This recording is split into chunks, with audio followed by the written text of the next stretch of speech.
Anyway, when I say people like you and I want to explain to you what that is and why this is so important today. You may have, and I don't want to offend anybody's religion. Your religion is what your religion is, but I got to speak from my heart on what moves me and how I get up every day and how I do this fight with both parents in the ground without having any muscle behind me, without ever having a booker, a manager, an agent. Nobody in my family was in politics. Shout out to Christy who told the story. She's one of our trainers, by the way, who told the story about her parents that put her in the game. Didn't nobody put me in the game. I was on Sue-Woo business, on Crip business. But what I learned, y'all wasn't expecting that, was you? What I learned was the same way we organize in the streets, we can organize in politics. What I learned was how to stand 10 toes down when everybody against me. What I learned is that I've been called to speak, whether you like my language or not, whether you like my background or not. What I've learned is that I've been called for a time such as this, and if you are here now, you too have been called. I'm not talking about a career, because if I was going to sell out, Fox News offered me the bag for the last 7 years, and I ain't never took a dime from Fox News. Now y'all go tweet that. Yay. Not one dime. I got to put that on the record. When I say you and I, now if I'm wrong about this, if your religion or your spirit tells, your spirituality says, Tezlyn, you're wrong about that, I don't believe in the Most High. Well, guess what? If I'm wrong, then we don't have nothing to worry about. If what I'm about to say is wrong, then that means when it's all said and done, we'll disappear. And we'll just go into the atmosphere. But what if I'm right? What if I'm right about what I'm about to tell you? You may have heard people talk about the wheat and the tare. Separating the wheat and the tares. Anybody heard about it? Anybody grandma ever told them about it? Did they ever say it'd be times like this? Do you know what times like this is? Do you realize you are going through what the elders told us about? The New International Version gives it to you this way, and this is how I like to quote it. A lot of people say Willie D said, "Oh, Tezlyn, you one of the GOATs, you one of the greatest of our time." You always see people hashtagging GOAT, GOAT, GOAT, GOAT, greatest of our time. Can I talk to you a moment about the sheep? The Bible says that it will separate the wheat from the tare. But the International Version says that when it's all said and done, there's going to be a moment when you're going to have to be accountable for what you did.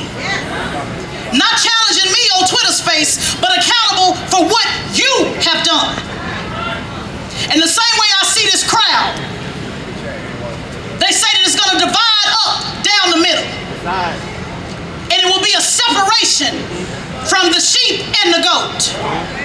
I know y'all want to be the GOAT. I know y'all want to be the greatest of all time, but I need to talk to you about what it is to be a sheep.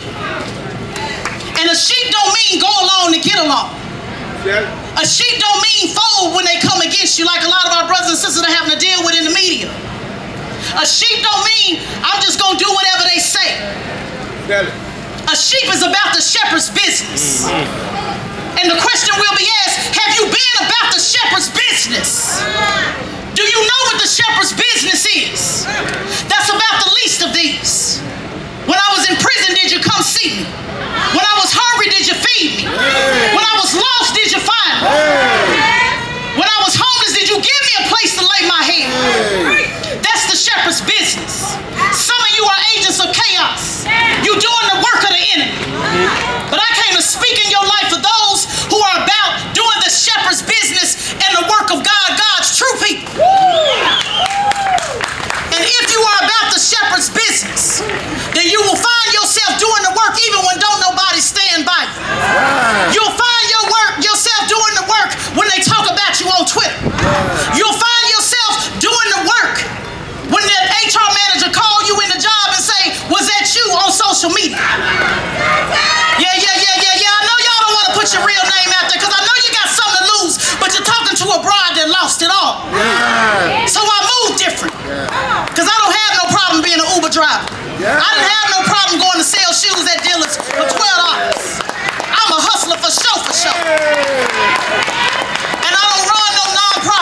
a boss. Period. Don't nobody fund me. I don't take no check, and I don't want your little old cash app. You do need to be funding somebody, but I don't ask for y'all money because I always need to be in a position to tell you to go to hell. I know y'all don't like that. I love it. But see, y'all not gonna go on Twitter and say, I donated to you. You should be doing. No. No, you didn't. We need people doing different things, but you do need to donate to organizations that are out there to put some line because you need money. I'm just telling you my role. And when you are called and that question is asked, what do you do? What are you gonna tell them? You're not gonna be able to say, well, I inboxed Tariq and he never got to me. I told Tezlyn, but she never followed up. You don't have to raise your hand, but where are my fellas in the building? I need you in the building. I need some street brothers in the building. I need some brothers that if they do another insurrection, I need to know some of y'all locked and loaded and it's gonna be on and popping. That's the type of man I like to keep around me. Yeah. They was hiding under the tables. I need to know where my riders is at. If you ain't got a felony, at least one felony, you're not my type. I'm just telling you what it is. There's something about them anyway. The goodness of the Lord. Yeah, ladies, they different. I'm not gonna go there, but y'all make sure y'all follow my podcast. I go there, ladies. I tell you just how different they are. But we need real soldiers, guys, that are really about being about the work. You hear people talk about allies. You hear people talk about accomplices. I talk about soldiers. That's why I got my soldier pants on. Allies are cool. You need them. But allies switch it up. Yep. If you from the hood, then you know anybody can be an ally. And then when them feds go knocking, and it's time to start talking, they switch it up. That's why I don't do allies. We need allies, though. I don't like accomplices either. Because an accomplice can be riding on the side of me, and I could be the one putting in work, and the accomplice is going to tell a different story when we go in that back room and people start talking to you. Raise your hand if you know anybody about an accomplice that flipped on you. Maybe I'm the only one. I thought I was talking to FBA. Maybe I'm the only one. Are y'all bougie now? Y'all part of the bourgeois, whatever y'all be saying. I thought I was talking to FBA. But it's something about a soldier that also put their fingerprints on the trigger. Quick story. For those of you that watch Boys in the Hood, if you haven't, leave now. That's a classic. But do y'all remember how remember when Trey said he was about that business? Remember? He was swinging at the air. Had blood on his shirt. All up in Nia Long's area, crying and saying he needed to get a little piece just to help him get over. Y'all remember? When it was time to put in work, he defied his daddy. He jumped out the window and said, I'm about that business. Y'all remember? Yeah. But when it was time to be about the business, shout out to our brother Ice Cube. Oh no, it wasn't just a coincidence. When it was time to be about the business, what did Trey say? Doughboy, let me out. See, it sounded good and looked good until it was time to use your first name. It sounded good. It looked good. He had the costume on. The homies, we love when people come to the costume after the funeral. They show up with their full costume gear on, but we'll never see him putting in no work. It sounded good until it was time to put in work.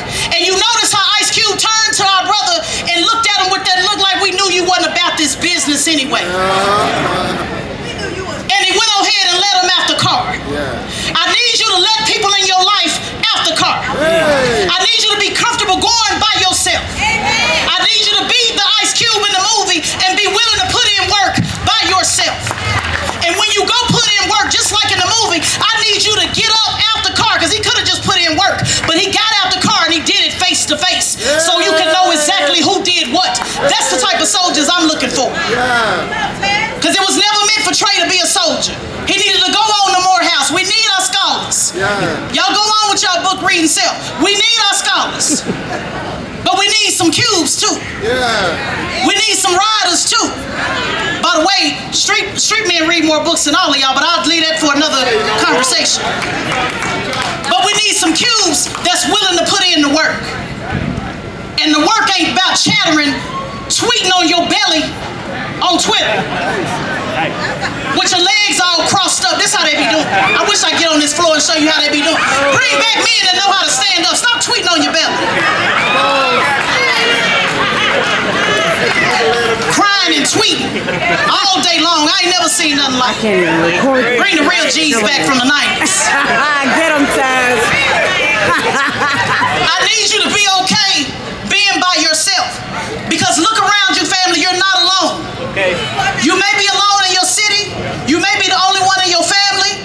You may be the only one that you feel is by yourself. This work is an isolating business. Do you know that it's designed to make you feel alone? It's designed to make you feel like you by yourself. It's designed to make you give up. If you can't handle a Twitter bashing, what the hell can I do with you when it comes to doing real power?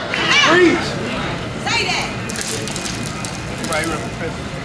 My grandmother was a bus driver, and she would tell me, the bus ain't stopping for you.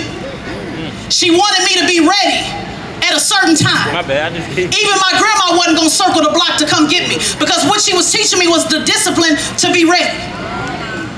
I'm not Harriet Tubman. I'm not coming back to get none of you. Let me say it again in case y'all didn't get it. I'm not Harriet Tubman. I'm not coming back to get you, because if you don't know you don't want to be free in 2022, you ain't gonna never know. Let's go. You don't know yet. Y'all sitting around there quoting Harriet Tubman. I wish I could have freed if only through the thing. What they say? If only more of them knew I could have. The devil is a lie. It's 2022. If you don't know you want to be free, to keep your ass where you at. We honking the horns around here. We knocking one time. I'm the rapture. It's gonna blow one time. You didn't hear Grandma say it's gonna blow twice, did you? She said you're gonna hear that horn one time. So you need to be moving with that sense of urgency. And if they don't want to go with you, you go by yourself. Be the new generation of Joshua, and that's not your age, but it is the mindset of the new generation of Joshua. Moses talked to those who were slaves for 40 years, begging slaves, after they already seen the miracle of what it meant to be free. You better have some Joshua mindset that say, I'm going on over without you. Shout out to Martin Luther King that said, I may not get there with you, but guess what? I'm going though. I wish I would do this work and think I ain't going. I'm going. You're going to get left. I ain't waiting on you to go to the club or nothing else. I'm hungry, girl. You ready or not? That's the mindset that you guys have to have. A sense of urgency of moving forward no matter what. In policy and in politics. Now, you want to be Moses and miss the promised land because you begging people? Then you're going to miss this train. And today, we came together to let people know the train is moving. You either with us or against us, but the train is moving. You either on the train or you under the train, because we're going to run you over. You either with us or you against us. Shout out to my sister Jay. Shout out to Tariq. I want to be clear. I know he always says he's not a leader, but I do want to be clear and say that he is a visionary.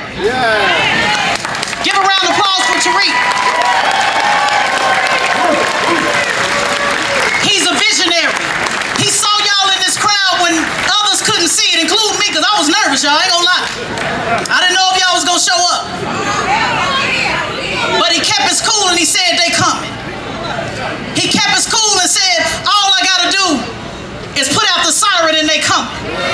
All I gotta do is whisper and let them know and they coming. So shout out to him for having the vision that many of your elected officials would never do.